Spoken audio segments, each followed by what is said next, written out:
If your lip products wear off in an hour and leave your lips even drier, let's make something that actually hydrates your lips and gives you a natural glow. Today, we are making a rose red lip butter. Think of this as a deep conditioner for your lips with a hint of garden fresh color. It melts on contact to soothe dryness and leaves a healthy, radiant finish that's perfect for everyday wear. We're starting with castor oil. This is basically a natural silicone. It gives that glass-like shine and creates a protective barrier. We pair that with almond oil to penetrate and soften, and beeswax to lock in that moisture in for hours. The color comes from rose red mica. It's a natural mineral pigment that adds a luminous flush without the heavy feel of traditional lipstick. And lavender helps calm and support healing. This one is really simple to make. Start by adding your beeswax, almond oil, and castor oil together in a heat-safe bowl using short intervals in a microwave or in a double boiler.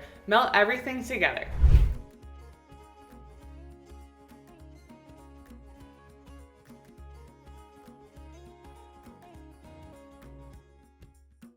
Once everything is fully melted, stir in your mica. Make sure it's evenly mixed so the color stays consistent. Let it cool for about a minute before adding the lavender. Then pour it into your container. The easiest way to get these ingredients is with Simply Earth's natural recipe box. We send the oils, the mica, and the tin and labels right to your door. If you love DIYs, you'll love our recipe box. There's a new theme every month, and it even comes with a DIY course. You can also shop just the ingredients at simplyearth.com. Once it sets, it has a really smooth, buttery texture. It melts right onto your lips and leaves them soft, hydrated, and naturally tinted.